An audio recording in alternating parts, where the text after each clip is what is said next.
Her daughter-in-law sprayed air freshener the moment she sat down. Lois Kramer, retired florist and widow, didn't say a word. Kayla smirked, waved the can again, and whispered, "Citrus covers everything."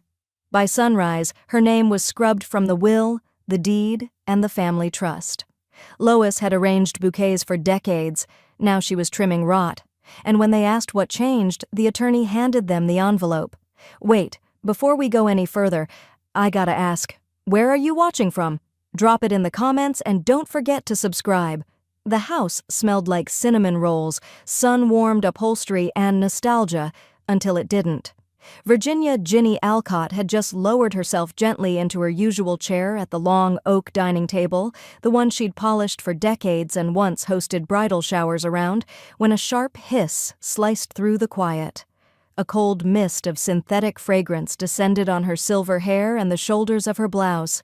She did not flinch. She did not move. But inside, something final settled into place. "Oh, sorry. It's just habit," Lacey chirped from behind, holding the bright green aerosol can high in one hand, its plastic nozzle still glistening. She gave a little cough, performative, not persuasive, and added with an air of innocence so forced it was insulting, "Didn't even realize I was doing it." The smell was called mountain linen, but it reminded Ginny more of a motel lobby trying too hard to hide the smell of mold.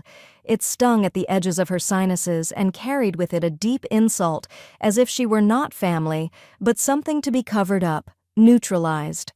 Across the table, Maya paused with her fork suspended midair, the tines tangled with eggs and spinach. Her expression didn't shift, but her eyes darted to her grandmother's face, waiting, hoping for a reaction that never came. Eric, ever the diplomat in denial, kept his gaze on the plate as he sliced into a biscuit.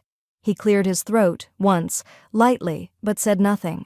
That had become his pattern in recent years, recognized the offense only enough to pretend he hadn't.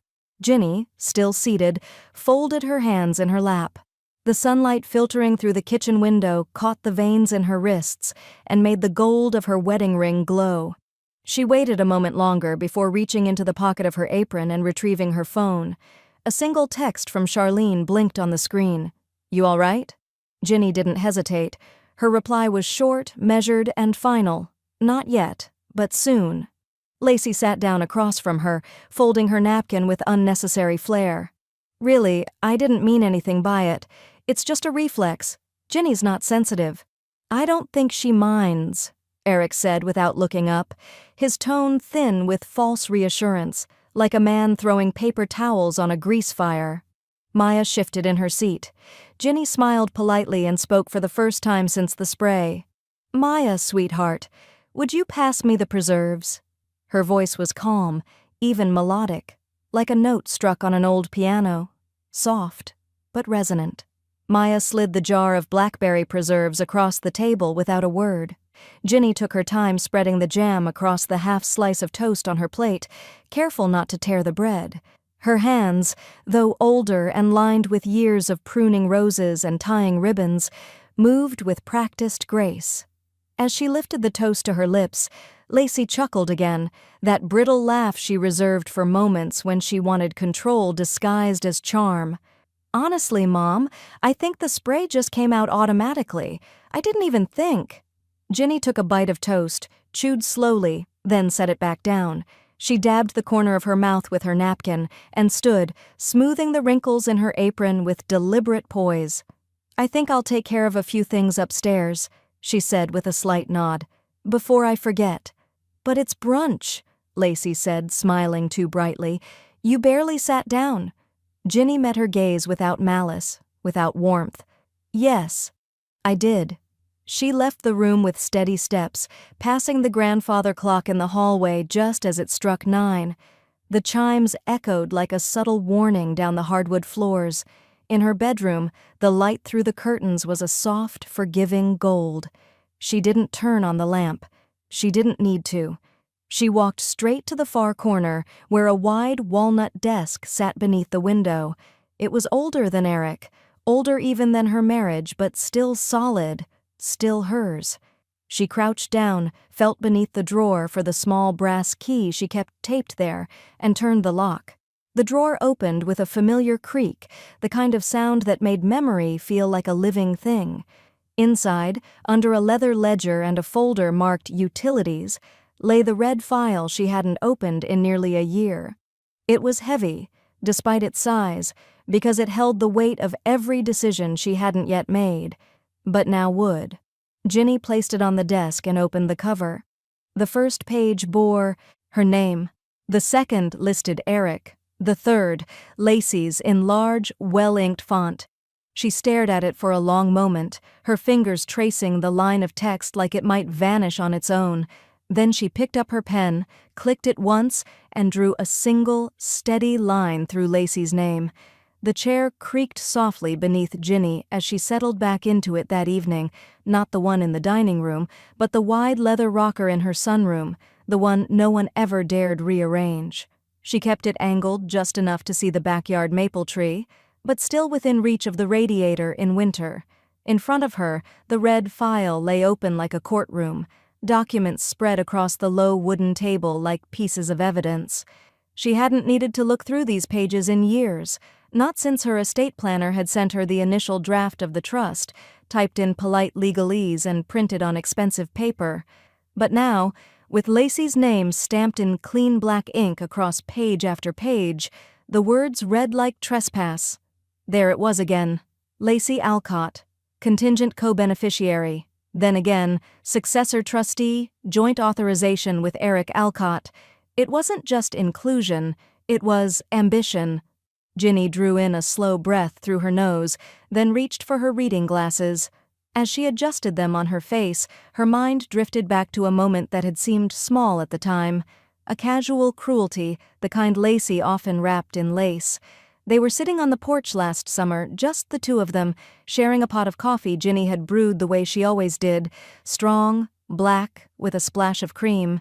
Lacey had sipped once and wrinkled her nose. "You know," she'd said with a smile too tight to be friendly, "you should really consider switching to tea.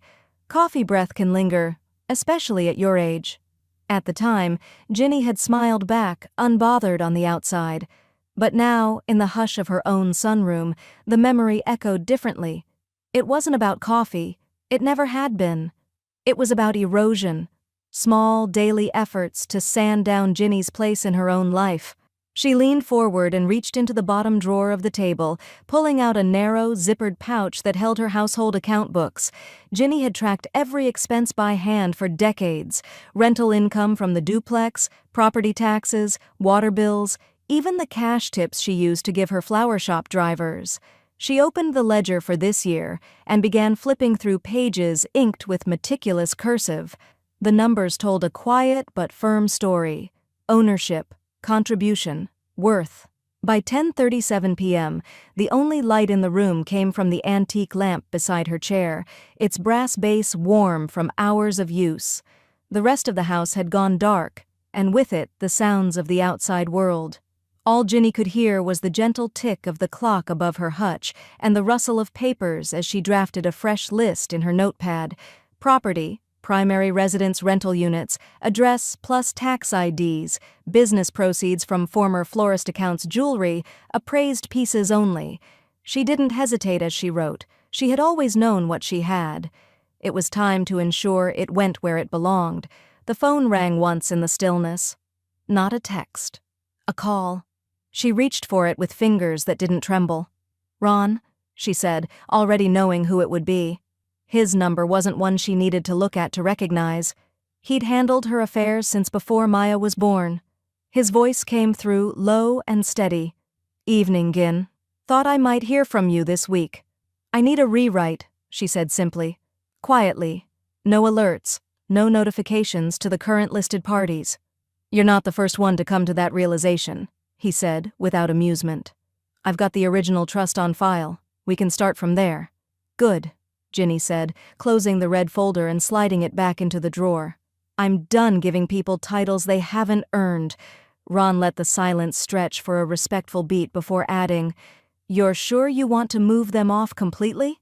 "I'm sure they moved me first," she replied.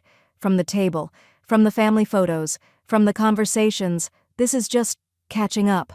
There was a soft click as she ended the call. Ginny remained still for a long moment, the phone resting on her lap. Then, with deliberate care, she stood, walked to the kitchen, and retrieved a cup of decaf. No tea, no sugar, no apologies. She brought it back to the sunroom and sat in her chair again, this time with the steaming mug balanced on one knee. She took a sip, letting the bitterness spread across her tongue like truth. It was just after 5 the next afternoon when Maya knocked gently on the back door. 2 soft taps, a pause, then one more. Ginny recognized the pattern immediately. It was the same way Maya used to knock when she was a child, sneaking over for a popsicle after dinner, back when Ginny's house still felt like a playground and not a battleground. Ginny opened the door to find her granddaughter, standing there, flushed from the July heat and clutching a canvas tote that looked heavier than it should. "I brought the rest of the chargers and my old scanner," Maya said, stepping inside. "And, I think I need to tell you something." Ginny gestured toward the sunroom without a word. They walked there in quiet rhythm, neither rushing nor dragging their feet. Once they were seated, Ginny in her chair, Maya cross-legged on the rug, she waited. Maya set the tote down with a sigh. "I wasn't going to say anything. I didn't want to start drama or stir things up. But something happened this morning that—" She paused. "It just tipped me." Ginny raised one eyebrow gently, the invitation to continue given without pressure. "I watched Mom take your toothpaste out of the upstairs cabinet," Maya said, voice low but steady. "She didn't throw it out right away. First, she sniffed it like it was spoiled milk. Then she dropped it in a plastic bag and shoved it into the garage trash. Like it was toxic." Ginny tilted her head slightly but said nothing. "She's also been hiding your shoes. The black flats with the gold buckle. I found them under the basement stairs. She told me they looked unpolished and made the house feel dated." Ginny's hands remained folded in her lap, the expression on her face unreadable, but her eyes didn't blink. "I'm sorry," Maya added quickly. "I should have told you sooner." "No," Ginny said, her voice as calm as still water. "But you told me now. That matters." Maya looked down, ashamed. "They try to make me small," Ginny continued as if observing weather. "But I've lived through harder people than your mother." She reached toward the ottoman, pulled out a pale blue envelope from under a stack of magazines, and handed it to Maya. Inside were a dozen yellowed receipts, some handwritten, others faded credit card slips, birthday brunches, Target gift runs, an air conditioner she'd paid for in Eric and Lacey's first apartment. All dated, all stored, all forgotten, except by her. Maya scanned them in silence, her fingers trembling just slightly at the edges. "You kept all of this?" "They keep receipts of slights," Ginny said simply. "I keep receipts of expenses." She smiled, but it didn't reach her eyes. Maya nodded, unzipping her bag and pulling out a small flatbed scanner. "I'll digitize everything," she said. "That way it's searchable, backed up. You never know who'll try to gaslight you into generosity later." Ginny almost laughed. As Maya connected the cables and powered on the device, Ginny leaned forward and pushed a small wooden box across the table. "While you're at it, let's start fresh." Maya opened the lid to find more receipts, a few handwritten ledgers, and a small folded index card with a bank routing number. "I opened a new account this morning," Ginny said. "Separate from everything else. It's under a new LLC with no family names attached. Only 2 people have access, Ron and you." Maya blinked. "Wait, me?" "I trust you to be the last one standing," Ginny said, pouring herself a glass of water, "and the only one who wouldn't sell my memory for a second kitchen island." They worked in companionable silence for a few minutes. The whir of the scanner, the gentle click of pages turning, the scent of old paper and iced lemon water filled the room. It could have been peaceful, if not for the quiet ache behind it all. Just as Maya finished scanning the last page, Ginny's phone buzzed on the table. She picked it up and squinted at the screen, her brows pinching briefly together. "It's Charlene," she said. "She just sent me a screenshot." Maya set the scanner down, curious. "What kind of screenshot?" Ginny tapped, opened the message, then slowly rotated the phone toward her granddaughter. Across the screen was a group text thread, Lacey's name at the top, filled with messages between her and two friends. One read, "I swear, the woman smells like mothballs and old soap. If Eric won't tell her, I might just start spraying Raid." Another followed, "She's like a haunted doily." Ginny's expression didn't change. She locked the phone and set it aside. Maya exhaled, trying to find words, but Ginny already had them. "Rot spreads faster when you pretend it's perfume." The paperwork was spread across the dining room table like a polite ambush. Lacey had waited until late morning to bring it up, just long enough to pretend it wasn't premeditated. Ginny walked in from the garden to find a pen, 2 cappuccinos, and a neat folder with color-coded sticky tabs all waiting for her. "Oh good, you're back," Lacey said brightly, stepping around the table like a real estate agent showing off a listing. "I figured we could go over the documents while things are still quiet. The lawyer just needs a few final signatures." Ginny set her gardening gloves down on the counter and brushed soil from her palms with slow, practiced movements. Her fingers smelled of rosemary and earth. She didn't answer right away. "It's just that some of the new property laws, taxes, zoning, whatever, are changing soon," Lacey continued. "We thought it'd be easier to get ahead of it for your peace of mind. You're on everything, of course." Ginny walked toward the table without hurrying. She slid the folder open with her index finger and scanned the top sheet. Her name was there, yes, printed carefully at the top, but beneath it, in larger font and multiple instances, were Eric's and Lacey's. Co-signatory, succession, dual authorization. Ginny read quietly, her voice not rising, not even questioning, just naming. Eric stepped into the room holding a mug. "We thought it'd streamline things, Mom, in case anything happens. Just practical stuff." "Practical," Ginny repeated, her tone light. "That's a good word for it." Lacey chuckled. "We're not pushing anything, I promise. I mean, obviously you're still fully in charge. This is just to avoid headaches down the line. We even highlighted your parts, see?" She pointed to a series of orange tabs, like a child showing off gold stars on a homework sheet. Ginny didn't sit. Instead, she slowly closed the folder, aligning its corners precisely before looking up.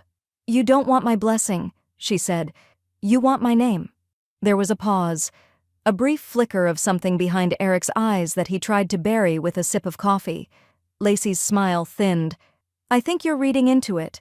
We've always said you're included." Ginny stepped around the table, picked up the pen Lacey had so helpfully laid out, and turned it between her fingers. "That's interesting," she said, walking toward the sink. "Because when I was being sprayed like a roach last week, I didn't feel especially included." Eric let out a long breath. "Mom, please, let's not bring that up again. It wasn't meant to offend." Ginny turned and faced them both, her posture straight, her tone still measured but glacial. "Then why did it?" Lacey opened her mouth, but nothing coherent followed. The silence filled in the space like fog. Ginny set the pen down beside the folded folder and walked back toward the hallway. "Where are you going?" Eric asked. "To get my hands clean," she said over her shoulder. "Paper tends to smudge when it's touched with dirt." As her footsteps echoed down the hallway, Lacey turned to Eric, her voice low and urgent. "She's stalling. She's going to talk to that old lawyer again, isn't she?" Eric rubbed his temple. "You know how she is. She always needs time." "She doesn't need time," Lacey hissed. "She needs to get over herself. This is about the family, about preserving what she built." "She's not dead," Eric muttered. "And she's not stupid." Back in the bedroom, Ginny washed her hands slowly at the basin, watching the soil slip away in ribbons down the drain. She didn't rush. When she finished, she dried her hands with the monogrammed towel she'd received on her 50th wedding anniversary, a gift from Eric, back when gifts still came from thought rather than obligation. She walked to the phone and dialed the only number she needed. Ron answered after 2 rings. "Still not signing, huh?" "I'll be by Thursday," she said. "I want the entire structure changed." "Understood. Same trust file?" "Yes, but I want it annotated this time," she said, her voice sharper now. "Footnoted, clear. I'm done with subtlety." "Got it. You're the author now." "I always was," Ginny replied. "I just forgot to write in ink." The clerk at the Fayette County Records Office barely looked up when Ginny slid the documents across the counter. "I need these filed under the updated trust name," she said, her tone polite but impersonal. The woman adjusted her glasses, squinted at the papers, and gave a small nod. "Everything looks in order. Revocable trust, dated and notarized. Want confirmation mailed or emailed?" "Both," Ginny replied, folding her hands atop her handbag. When the clerk asked if she wanted to wait for stamped copies, Ginny said she would. She took a seat by the window, her back straight, her breath calm. Outside, traffic droned and the heat shimmered on the sidewalks, but inside, she felt still, anchored. By the time she left, all 3 properties, the house she was born in, the 2 rentals she'd managed for decades, no longer belonged to Virginia Alcott, the individual. They were now sheltered under the Alcott Evergreen Trust. It was a name she'd chosen deliberately, one that sounded timeless and impersonal, like something too big to challenge. Back home, the air inside the house felt subtly different, like the walls had finally stopped holding their breath. Ron called later that afternoon to confirm the utility accounts had been rerouted to the trust entity. Water, gas, trash, security, all now under a name no one else in the family could touch. "She's going to notice," Ron warned. "Eventually." "She'll notice when she needs to," Ginny replied, unscrewing the lid from a glass jar of loose chamomile tea. "Not before." The next file they handled was the health proxy. Ginny had kept Lacey listed on the old form out of routine more than trust, back in the days when it still felt like appearances mattered, but now she removed her completely. Maya's name went in her place, along with Ron's as backup. It wasn't about dramatics. It was about clarity. Clarity had become Ginny's religion. The following Sunday, she hosted Charlene for tea in the sunroom. The 2 women sat surrounded by flickering sunlight and the faint scent of lemons and mint. Ginny poured the tea with a steady hand and passed over a plate of shortbread cookies. Charlene accepted both, but tilted her head. "You're too calm. That always means something's been finalized." Ginny didn't deny it. "Everything's under the trust now, every inch of it, down to the rug beneath your chair." Charlene gave a soft whistle. "And the heirs?" "Updated. Health care?" "Secured." Charlene leaned back with a satisfied smile. "Remind me not to get on your bad side." Ginny stirred her tea slowly. "It's not a bad side, just the one that remembers." For a moment, there was only the sound of spoons tapping china, the distant hum of cicadas. Ginny let the quiet fill the space before continuing. "She's been taking things," Ginny said finally, as if the words were fragile and needed to land softly. Charlene's eyes sharpened. "Lacey?" Ginny nodded. "Little pieces, jewelry mostly. Nothing obvious, nothing flashy, but I noticed. The garnet brooch I wore to Maya's kindergarten recital? Gone. My mother's porcelain sewing thimble? Disappeared last month." Charlene's grip on her teacup tightened. "You sure?" "I'm not senile. I'm just not loud." Ginny's tone was razor-sharp and quiet all at once. "She thinks I won't say anything, that I'll die before it matters." Ginny looked out toward the yard, her voice low. "She forgets I know how to inventory a life." Charlene sipped her tea, slower now, absorbing the weight of it. "You going to confront her?" "Eventually," Ginny said. "But not with words." She stood, walked over to a side cabinet and retrieved a velvet pouch. She placed it gently on the table between them. Charlene opened it and raised her brows. It was empty. "That's how I'm returning everything she's ever taken," Ginny said. "Empty space, documented absence, a box full of what she never earned." Charlene let out a short breath, part admiration, part concern. "She's not going to take that quietly." "She'll take it in silence," Ginny said. "Because it won't come from me. It'll come from the paper she never bothered to read." Ginny waited until the house was empty, completely, verifiably empty, before retrieving the key. It was taped behind the frame of a faded watercolor hanging in her bedroom, a painting no one ever asked about because it was neither valuable nor particularly beautiful. It was safe. That's why she chose it. She slid the frame aside, peeled off the aged masking tape, and retrieved the small brass key from behind it. Then she knelt, opened the lower drawer of her lingerie chest, and lifted out a folded stack of linens.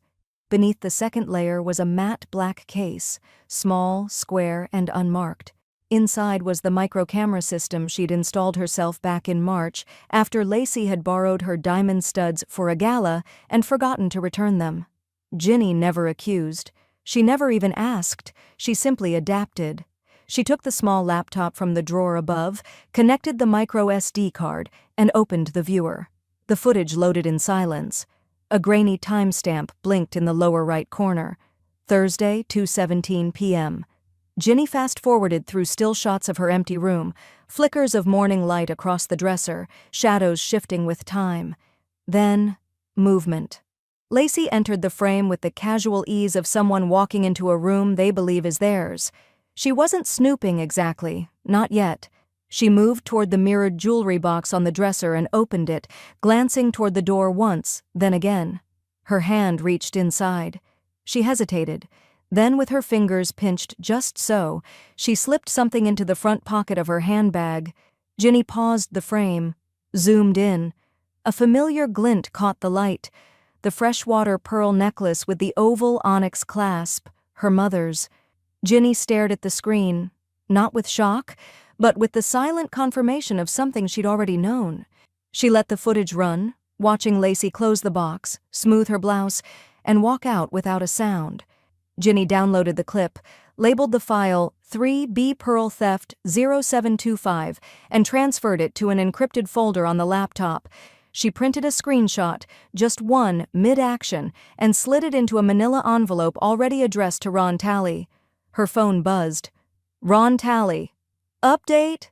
she called him. "I've got footage," she said. Dated, clear. You can see her hand inside the jewelry box. Ron let out a long exhale. "Do you want to report it now?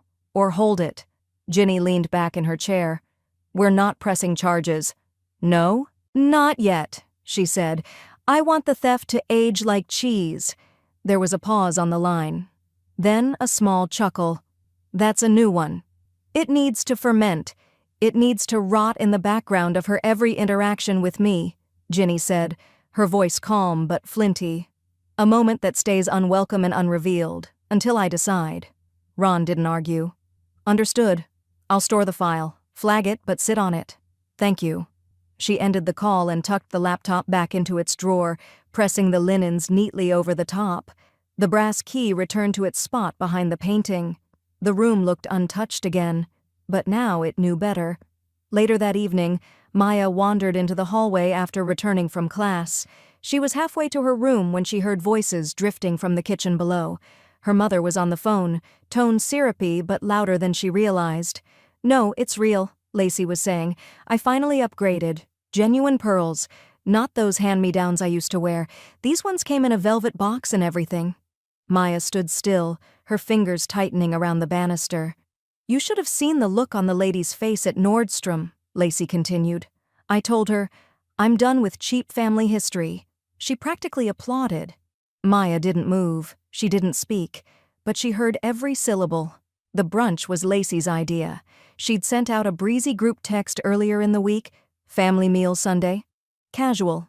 Mimosas, biscuits, low drama, like she hadn't spent the last month treating Ginny's presence like a mildew stain she couldn't scrub out. Ginny had replied with a single word, "Sure." By noon, the table was set. Lacey had pulled out the nice plates with the blue and gold trim, the ones she always claimed were family heirlooms, but had actually come from a discount consignment store. Maya sat on Ginny's left. Charlene had been invited at the last minute, casually but clearly as a PR move. "You two are close, right? Come keep her company." Eric poured mimosas like they were an olive branch. He glanced at his mother now and then, nervous but silent. Lacey kept the conversation light, recipes, TikTok trends, something about a scented candle brand she was influencing now. Then, as the second round of biscuits hit the table, Ginny reached for her phone. She didn't say a word. With one flick of her finger, she tapped a photo file and hit share nearby. The air around the table filled with a faint ding, followed by a polite chime from Lacey's phone. Lacey glanced down, expecting some cutesy brunch selfie or Maya's new campus photos. Instead, her face froze. She blinked once, then again. then slowly turned the screen toward herself for a closer look. Everyone else kept eating. The photo was grainy but unmistakable, Lacey's hand mid-motion, reaching into the mirrored jewelry box, a pearl necklace visible between her fingers. Time-stamped, dated, and framed just so. Her fingers curled around the phone like she could crush it. "What the hell is this?" she said, her voice shrill but just under the threshold of a scream. Ginny didn't look up. She buttered her biscuit with perfect calm, letting the edge of the knife slice through the golden crust. "Is there something wrong with the picture?" "You sent this to me?" Lacey hissed. "This is some kind of threat?" "No," Ginny said, finally looking up. "It's documentation." Eric leaned forward, confused. "What's going on?" "She's spying on me now," Lacey snapped. "She put a camera in her room to catch me doing nothing." Ginny sipped her coffee. "Nothing has a face then? And a handbag." Charlene let out a small cough, which didn't fool anyone. It was a laugh in disguise. She raised her tea mug and tapped it gently against the table. "To quiet power," she said, almost to herself. Maya stared down at her plate, the corners of her mouth twitching. "Grandma," she murmured, "that was tactical." "I don't raise my voice," Ginny said, folding her napkin slowly. "I just raised the stakes." Lacey stood abruptly, pushing back from the table so hard her chair bumped the hutch behind her. "You've lost it," she spat. "This is toxic, manipulative, and illegal." Eric stood too, trying to intercept. "Lace, calm down. Let's just talk about—" But she was already heading for the door, her heels clicking across the hardwood like punctuation marks. "I'll remember this," she shouted as she opened the door. "Don't think this is over." Ginny looked at her biscuit, still warm, still whole. "You're right," she said softly, though Lacey was already gone. "It's not over." Eric hesitated in the doorway, eyes bouncing between his mother, his daughter, and the friend sipping tea, like this was all a well-rehearsed play. "What's going on with you?" he asked, not angry, just confused and a little frightened. Ginny met his eyes, calm as ever. "I'm remembering things too, Eric, that's all." Charlene smiled faintly. "She's writing things down now." Eric said nothing else. He stepped outside after Lacey, leaving the door open behind him. For a moment, all that remained was the faint chirp of a sparrow on the windowsill and the smell of butter and citrus in the air. Ginny pushed her plate forward slightly, folded her hands, and turned to Maya. "Will you help me send one more file?" she asked. "Sure," Maya said, leaning in. "To who?" Ginny smiled. Ron Talley looked up from his worn leather desk pad just as the glass door swung open and caught against the wall with a sharp thud. Eric entered first, tense but civil. Lacey followed like a storm front, bag slung over one shoulder, phone in hand, sunglasses still perched on her head, though they were already indoors. "Afternoon," Ron said, barely blinking. "You're early." "We didn't want to wait for an appointment," Lacey said, her voice clipped, almost rehearsed. "This situation seems urgent." Ron gestured toward the two chairs across from his desk, the same ones clients had sat in for over 30 years. Births, deaths, disputes, dissolutions. These seats had absorbed every kind of family silence imaginable. "Sit," he said simply. Lacey did, crossing one leg over the other, her knee bouncing. Eric followed, more cautious, rubbing his palms along his khakis. "We need to talk about the trust changes," Eric said carefully. "Mom isn't exactly communicating with us anymore."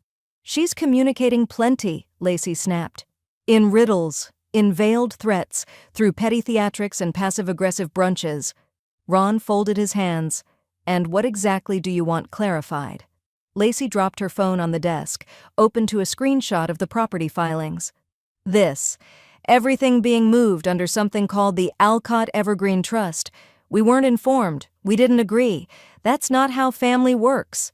Ron looked at the screen briefly before sliding the phone back toward her with one finger. "It's a revocable living trust. Legally valid.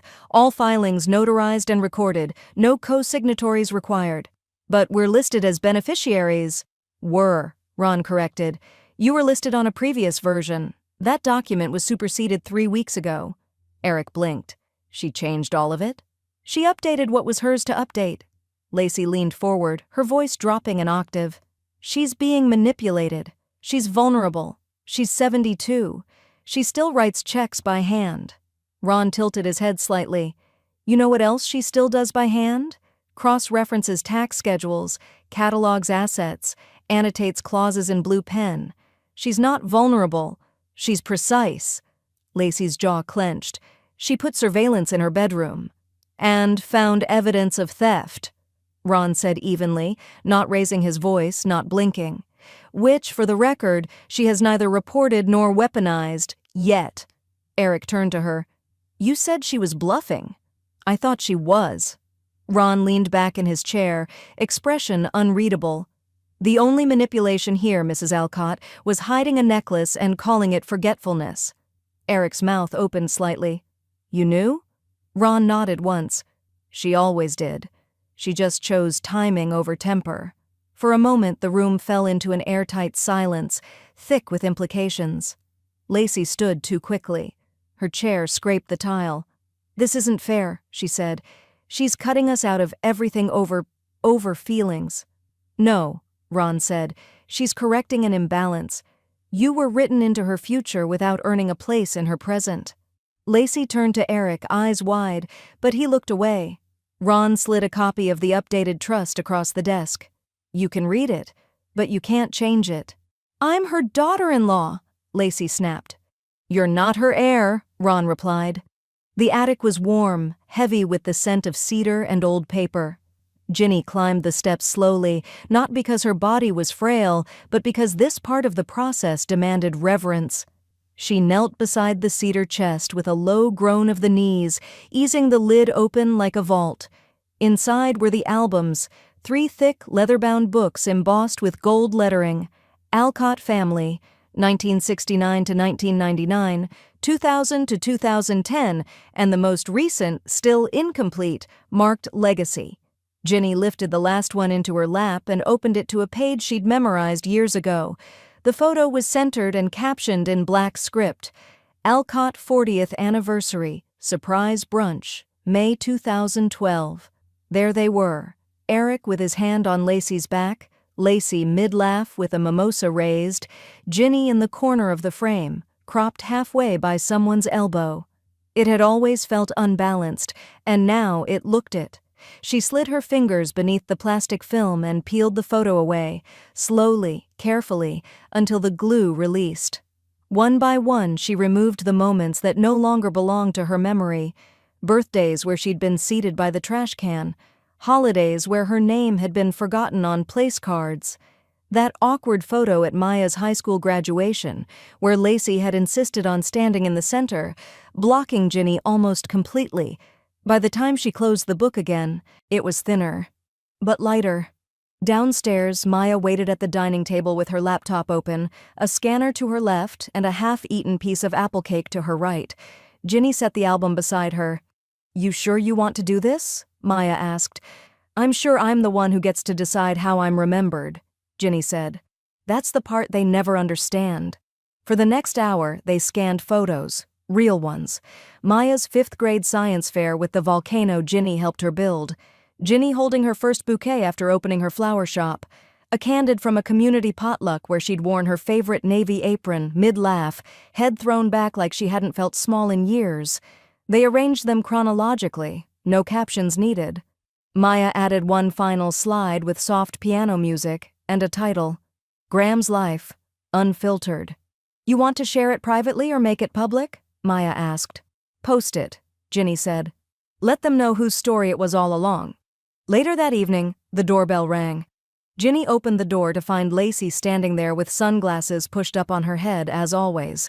She was holding something wrapped in tissue, another token peace offering disguised as civility. Just wanted to drop this off, Lacey said, thrusting the bundle forward. Eric thought you might like copies of the old albums. You know, for sentimental reasons. Ginny didn't reach for it.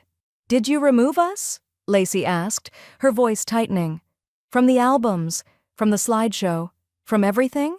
Ginny didn't blink. I removed what didn't belong. This is rewriting history. This is correcting the edit, Ginny replied. Lacey folded her arms. "You're destroying family unity." Ginny stepped out just slightly onto the porch, her voice calm but resolute. "Unity doesn't mean abuse dressed as brunch." Lacey's mouth twitched, trying to form something sharp, but no words came. Charlene's voice called from behind the screen door. "Ginny, did you get my delivery?" Ginny turned. "What delivery?" Charlene appeared, holding up a small box wrapped in craft paper. "It's from that Etsy shop. Mug came in this morning." Ginny opened it slowly. Inside, nestled in tissue, was a white ceramic mug stamped in bold navy letters, "Still not dead. Still on the deed." Ginny laughed, an honest, low chuckle that made Lacey flinch. She held the mug up in a toast. "I'll drink my tea from this while I delete your Christmas photos." The house had never been loud, but now it was quiet with purpose. Ginny moved from room to room with a legal pad in hand, its pages already half filled with neatly drawn lines and bullet points.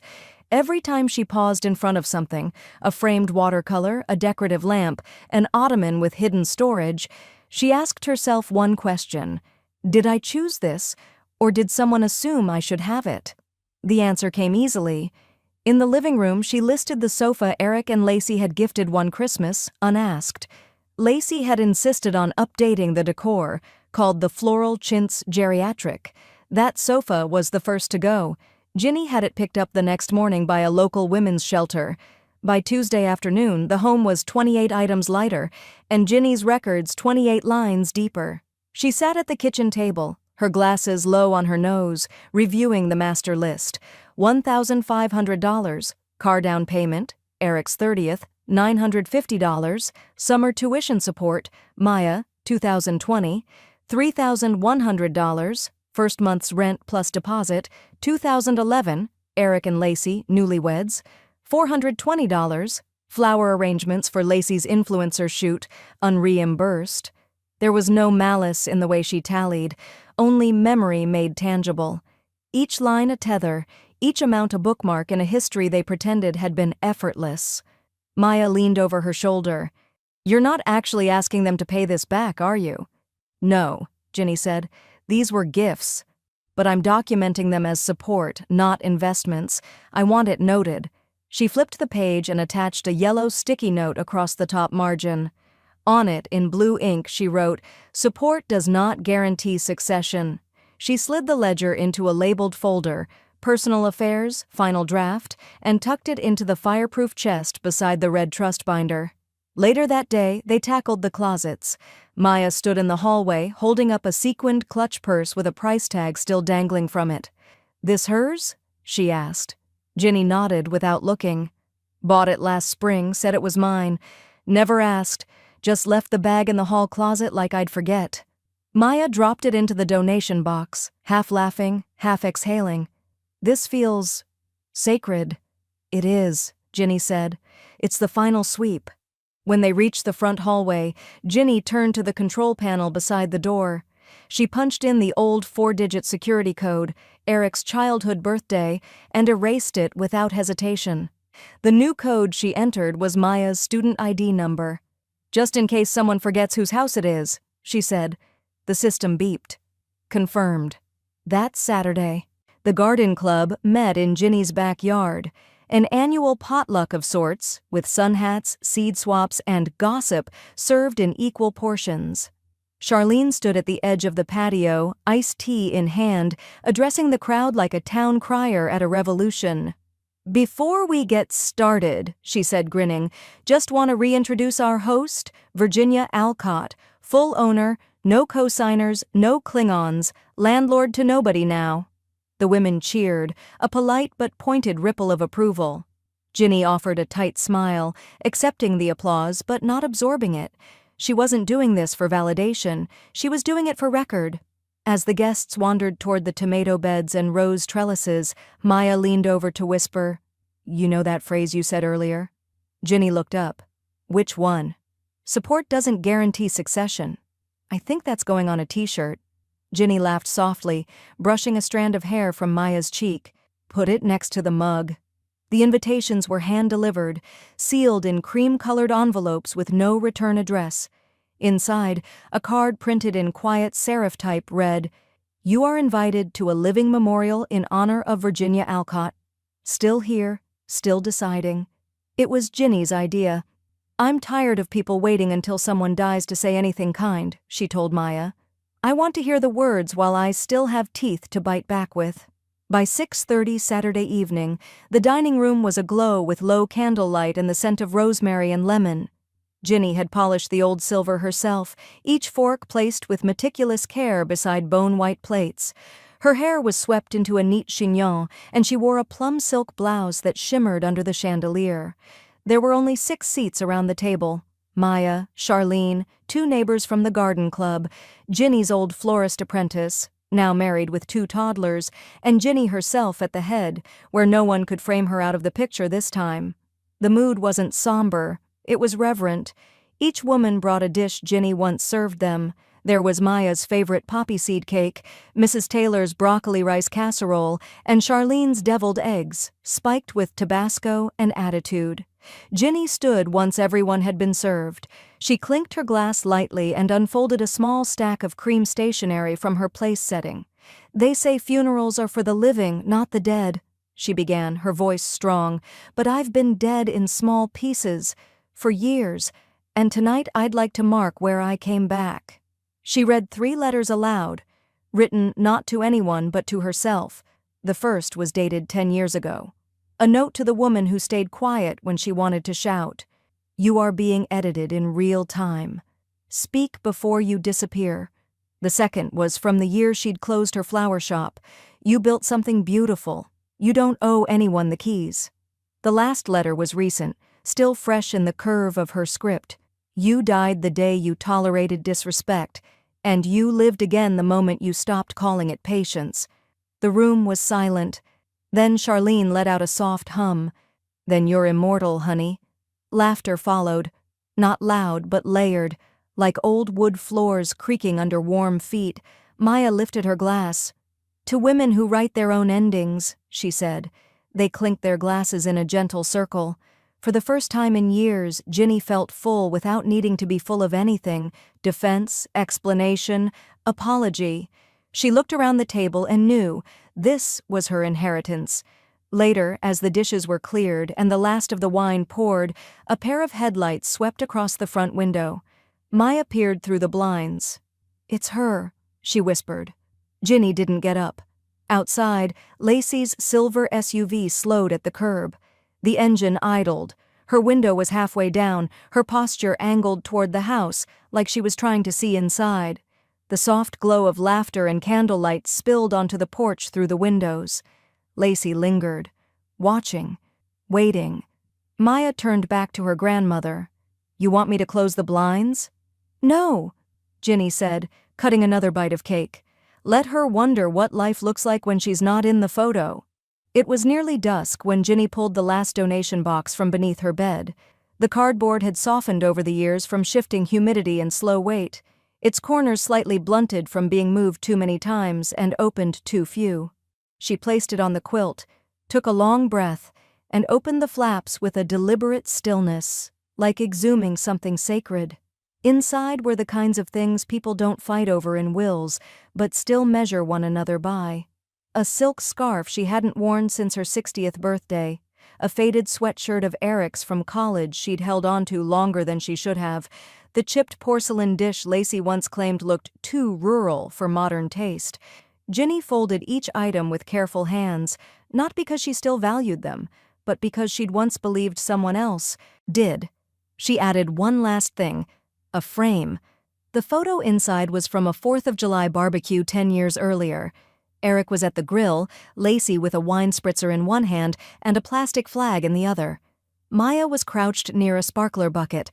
Ginny stood at the edge of the group, partly cropped, partly shadowed, her face mid-turn, as if even then she'd sensed she didn't belong entirely in the picture.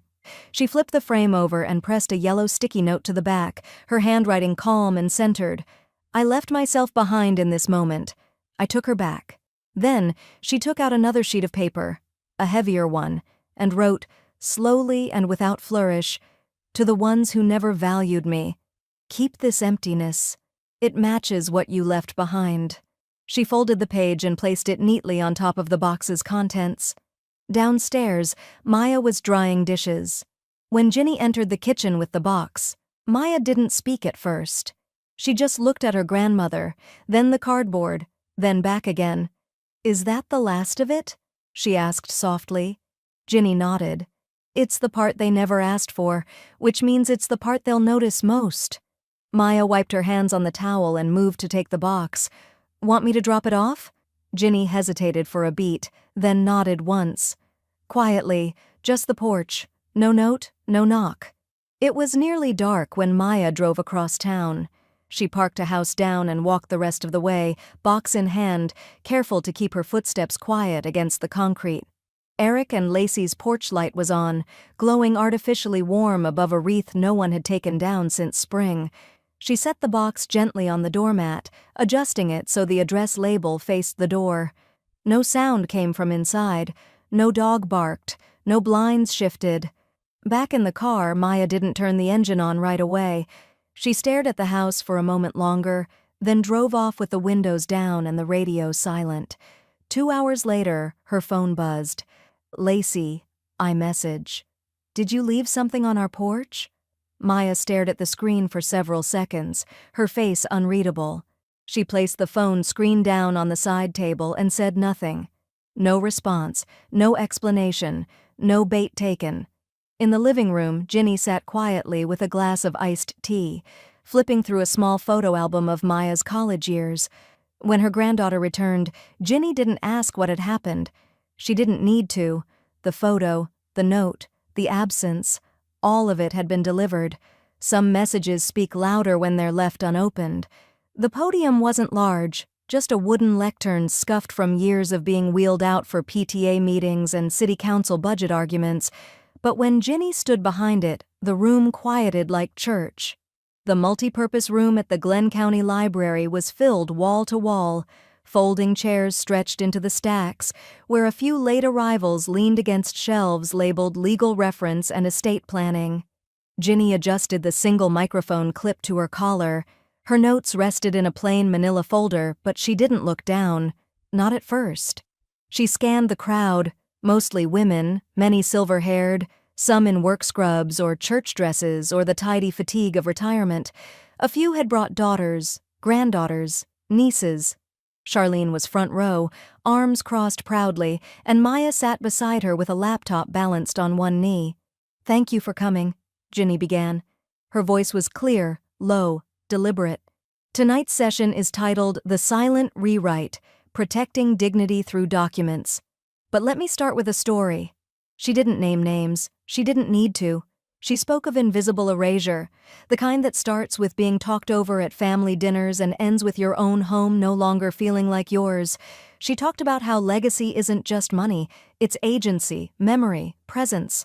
She told them about keeping receipts, literal and otherwise, and the moment she learned that politeness without boundaries was a form of self-burial. "You don't need to raise your voice," Ginny said, her tone like steady rain. "You need to raise your paperwork." The room rustled with pens. Women scribbled notes in spiral notebooks, on receipts, on the backs of grocery lists pulled from their purses. One woman recorded on her phone discreetly. Another whispered to her seatmate, "I wish my mama could have heard this." Ginny continued. She explained the basic protections: revocable trusts, power of attorney reassignment, health proxies that put love above obligation. She walked them through how to rename an asset with one signature, and how that signature could outlive any betrayal. When the Q&A ended, a woman from the local paper approached Ginny near the refreshment table, where the sugar cookies were almost gone, and the coffee had gone lukewarm. "I'm with the Glenn County Ledger," the woman said, her pen already poised. "Would you be willing to talk for a story? You've struck a nerve tonight, in the best way." Ginny blinked. "A story? We're doing a series on women reinventing legacy. You'd be perfect. People are calling you the Will Whisperer." Ginny's mouth twitched. "I've been called worse." By the following Thursday, the article had run. Full page, black and white photo of Ginny at the lectern, captioned, "Virginia Alcott, 72, speaks softly and signs boldly." Maya clipped the piece, scanned it, and posted it to a new newsletter they'd just launched together. It was called Stay on the Deed. They published tips for navigating estate protection, interviews with elder law attorneys, and stories from women who had decided to quietly fire the people who assumed they'd inherit their lives. Within 2 weeks, the subscriber count hit 4,000. But what moved Ginny most wasn't the numbers. It was the letter. It arrived one afternoon in a pale blue envelope, handwritten, no return address. Inside was a single sheet of lined paper from someone named Louise in Chattanooga. "I don't know you," it began, "but someone forwarded me your newsletter. I'm 64. I let my son move into my house after his divorce. I've paid for repairs, groceries, even his car note. Last week I overheard him telling someone he basically owns the place." Ginny paused halfway through reading. Her throat felt thick. "Thanks to you," the letter ended, "I now own it again. On paper. And in my spine. Your words gave me a spine." Ginny read it twice before folding it back into the envelope and sliding it into the back of the fireproof chest. Later that night, Maya found her in the kitchen, barefoot, boiling tea. "Another reader?" Maya asked. Ginny nodded, slow and full. "She say thank you?" "She did," Ginny said, "but that's not what matters." "What does?" "She found her outline," Ginny said, pouring the water. "Now she gets to write the ending." The porch had always been Ginny's favorite part of the house, not for hosting, not for waving at passing neighbors or waiting on company, but for the stillness. That hush between morning and noon when the wind hadn't fully made up its mind and the birdsong was just irregular enough to feel unscripted. In late spring, the porch held warmth like memory, soft and residual, never cloying. Ginny settled into the wicker rocker with a fresh cup of mint tea and a light blanket across her knees. The blanket wasn't necessary, but familiar. She sipped slowly, her breath steady, her spine straight. Across the steps, planted just 2 weeks ago in a shallow clay bed, the lemon verbena had started to catch. New green had crept upward, tentative but sure. Ginny watched its leaves flutter gently under the breeze. Every now and then, she leaned in and pinched a sprig between her fingers, releasing its bright, medicinal scent into the air. It lingered, soft and citrus-sharp, like a good boundary. The porch had stayed quiet these past months. No unannounced visits, no unexpected knocks, no shadows of old entitlement at the edge of her property line. Peace didn't always arrive with trumpets. It came as absence, as the grace of space no longer taken. Maya visited every Sunday like clockwork, her arrival marked by the low hum of her aging hatchback and the scent of lavender hand cream when she leaned in for a hug. She brought stories from campus, professors who still used chalk, classmates who didn't understand basic taxes, a guy named Omar who wrote terrible poetry but made perfect brownies. They sat on the porch for hours sometimes, swapping updates and drinking tea, both women with their shoes kicked off, and their words unhurried. One afternoon, Charlene dropped by with a quart of strawberry preserves and her usual irreverence. "I see the peace lilies haven't wilted without Lacey's dramatic sighs to water them," she said, handing off the jar. Ginny chuckled, taking it without fanfare. "They're thriving, actually. Must be the silence." Charlene slid onto the porch swing and gave it a gentle push with her heel.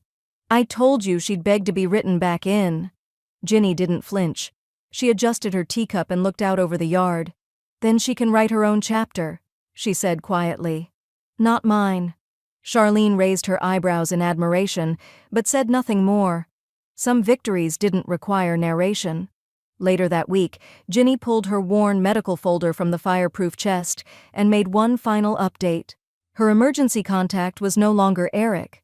The line that had once read spouse of son in tidy block letters was now replaced in fresh blue ink with granddaughter, Maya Elise Alcott. She signed the form, dated it, and added it to the front of the file, secured beneath a paperclip like a seal of self-direction. It was a small act, quiet, but real. Saturday morning arrived warm and fragrant. Maya showed up in denim overalls, her hair tucked into a red bandana, carrying a carton of baby marigolds she said needed the kind of love only stubborn old ladies could give. Ginny took them with mock offense and genuine delight. As they knelt side by side planting near the garden bed, the house behind them stood calm and upright, unsupervised but secure. Every tile and hinge and window blind held Ginny's name, and no one else's. As they finished planting, Maya looked toward the porch. "You ever miss the noise?" she asked. Ginny wiped her hands on a towel and stood slowly. "Number, I miss being missed, but not by people who forgot how to see me." They sat again on the porch, both quiet for a long while. Somewhere down the street, a child laughed. A dog barked in a staccato rhythm, but no one pulled into the driveway. No one climbed the porch steps uninvited. Just as Ginny took another sip of her tea, her phone vibrated once. She didn't rush to check it.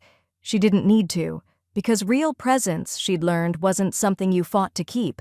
It was something that returned on its own, if it ever truly belonged. The office hadn't changed in years. Same amber light from the green glass banker's lamp. Same leather chairs with softened arms and a faint scent of cedar and legal ink.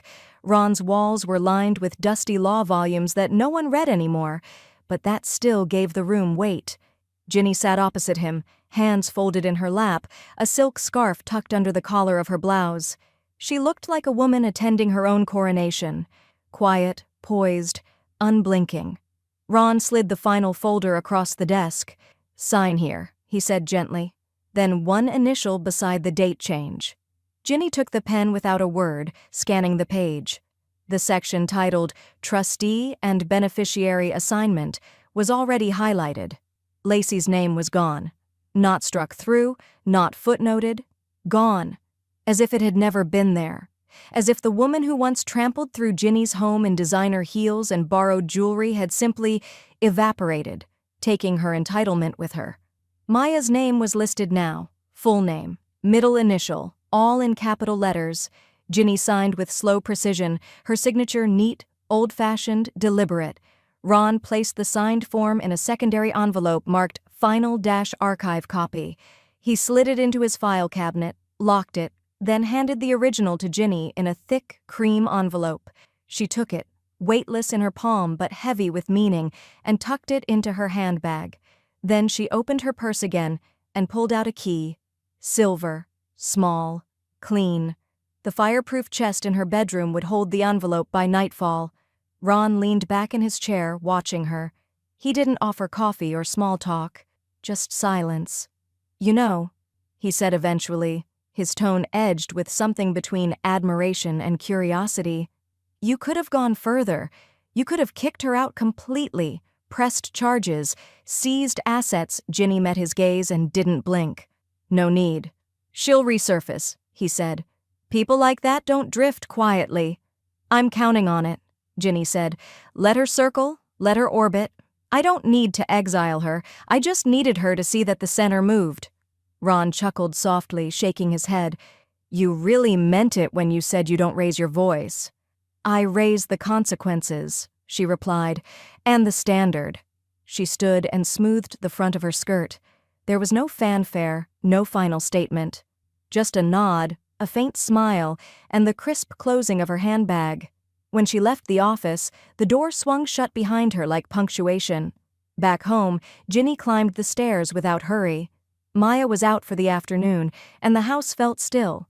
The kind of still that signals completion, not absence. She opened the fireproof chest. Inside, documents sat like polished stones. The trust agreement, the proxy updates, the personal ledger of support. She added the new envelope to the center, locked the lid. Then she stood in front of the mirror. It wasn't vanity, it was verification. She studied herself not for flaws, but for alignment. She saw the woman who had once been talked over at every family gathering, who had once hesitated before correcting the way her own name was mispronounced, who had once given up the best seat at her own table just to keep the peace. That woman was no longer here. She stepped onto the porch where the marigolds nodded toward the sun and the lemon verbena whispered citrus into the breeze. Maya's car would pull in soon. Ginny had made lemonade. Real lemons, not the powdered kind. The phone buzzed once, a news alert, then silence. No apology came, no request for reconsideration, no final plea to be added back in. Ginny's lips curved, almost a smile, but not quite. Something deeper. She looked toward the sky, then down at her garden, where roots she'd planted had finally taken hold, quiet, strong, unmoving. She sat, lifted her tea, and whispered aloud, to no one and everyone. She treated me like a stench. I left her gasping for legacy,